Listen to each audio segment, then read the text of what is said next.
Fala pessoal, voltando aqui, né, já com a novidade que eu falei, ó, instituição do parlamentarismo no Brasil. É a segunda vez que nós vamos ter isso aqui, ó, parlamentarismo, ou seja, a dicotomia no poder executivo. Um chefe de Estado representa o país nas suas relações internacionais, em algumas coisas específicas dentro do país, e o chefe do executivo, chefe administrativo, é o que toca mesmo as políticas públicas dentro do país. Né? São duas pessoas diferentes, então parlamentarismo. E por que isso aconteceu?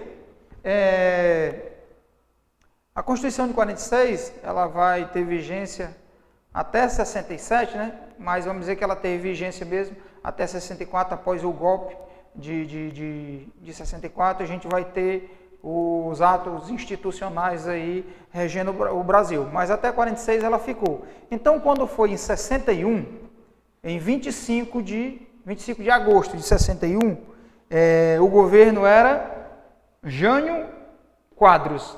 Jânio Quadros é uma figura meio assim, folclórica, né? Os políticos da época achavam ele bem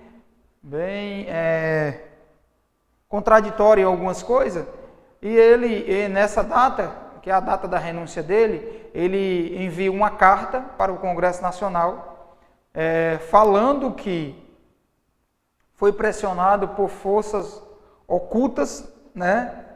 Forças ocultas terríveis, e que não tinha mais condições de continuar na chefia do Executivo e renunciou.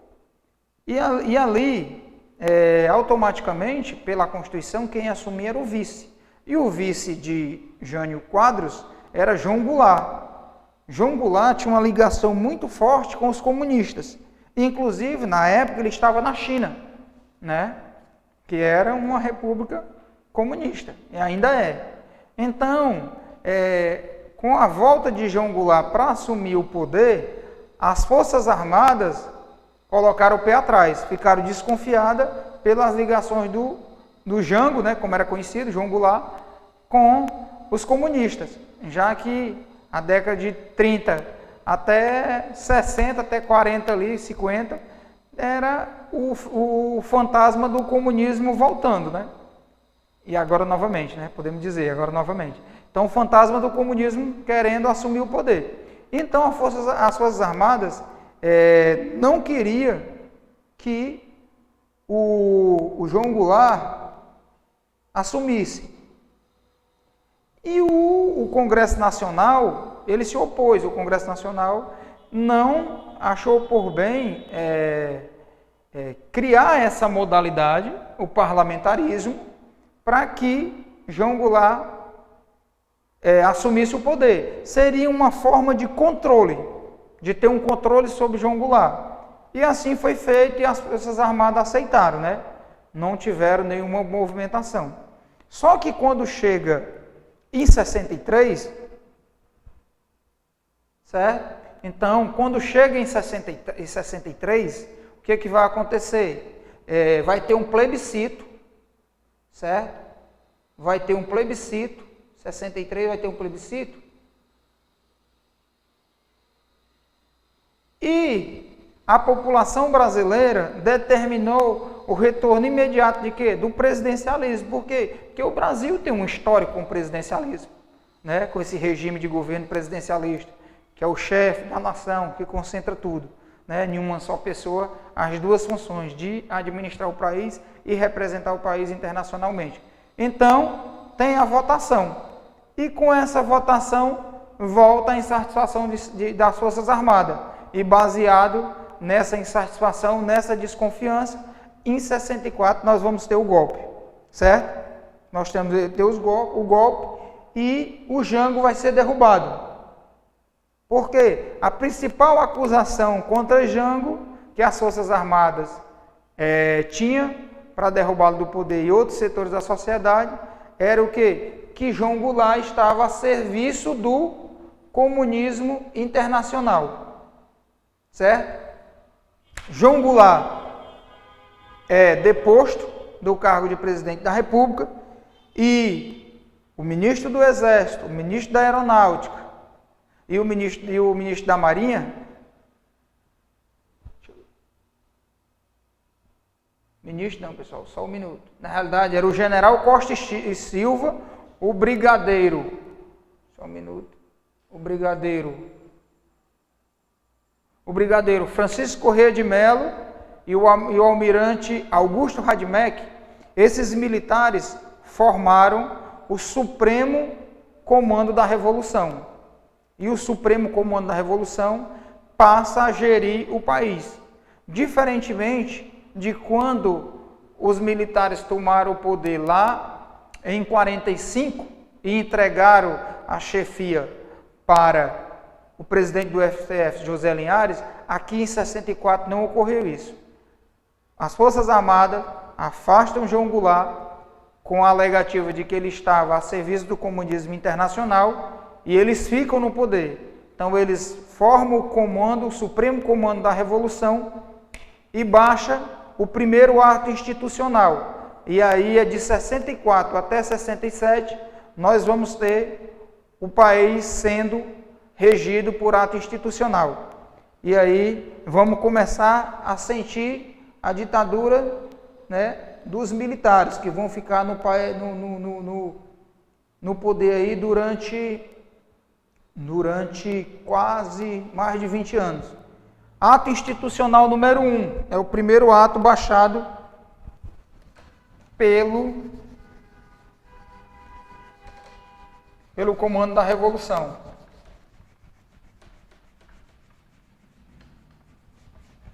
Ato institucional número 1. O ato institucional é o AI1.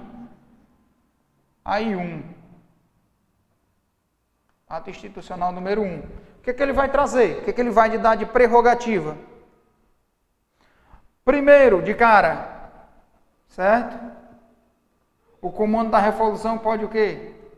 Decretar o estado de sítio. Decretar o estado de sítio significa o quê? Limitação de direitos individuais, né? Algumas garantias vão ser revogadas. Conferia-se também, voltou, ó, pessoal, poder de aposentar e reformar servidores, certo? Lembra que foi revogado em 46, aqui voltou, ó, servidores, certo?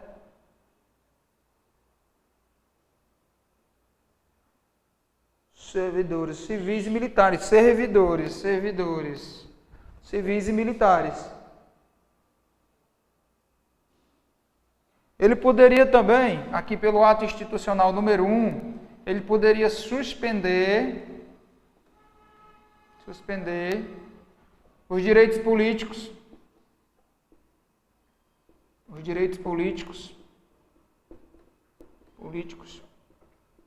por 10 anos, certo?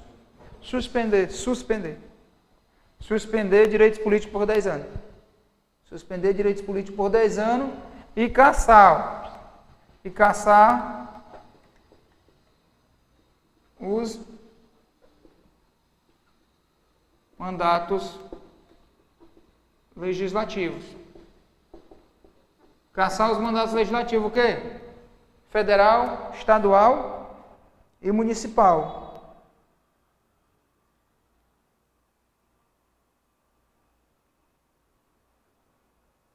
E outra coisa, viu, pessoal? Esses atos aqui, baseado aqui, feito de acordo com o ato institucional, estava o quê? Excluído do Poder Judiciário, ó. O Judiciário aqui, ó, nesses atos, ó, não podia, ó, meter a colher, certo? Então, primeiro ato aqui foi logo uma bala de prata nos peitos. Chegou chegando o pessoal da Revolução. Chegou botando ordem na casa, né?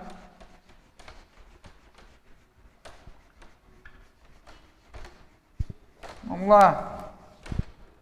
Só que veio o ato institucional Número 2.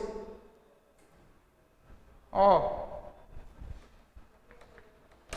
Agora vem o ato institucional número 2, baixado também pelo Comando da Revolução, Comando Supremo da Revolução. Foi o que ele fez? O ato institucional número 2, eleições indiretas.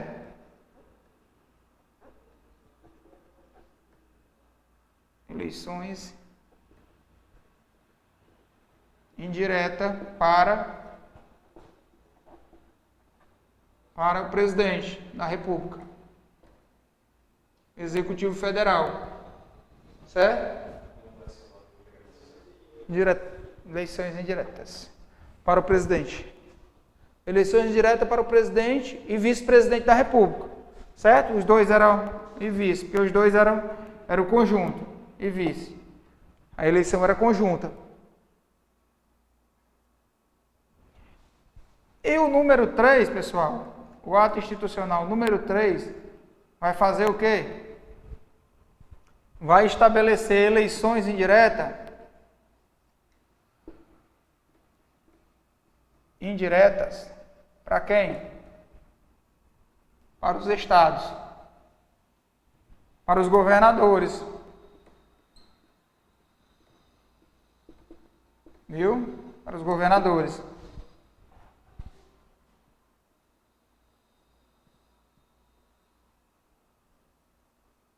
Aí o ato institucional número 4, ele vai reabrir. Ele foi fechado, o Congresso Nacional foi fechado, certo? Pelo Comando Supremo da Revolução. Então aqui, o ato institucional número 4, ele vai reabrir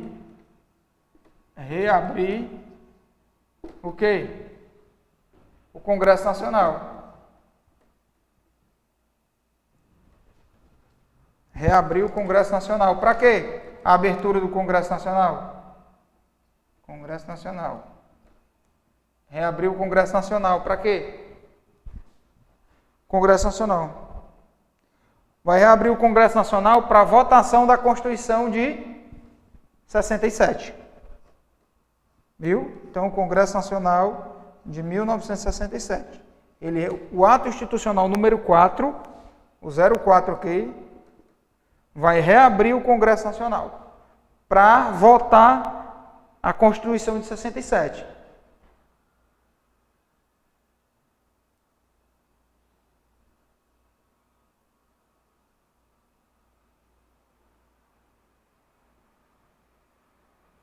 Aí o seguinte, ó, existe uma discussão na doutrina se a Constituição de 67, que a gente vai analisar em seguida, ela foi outorgada ou foi promulgada.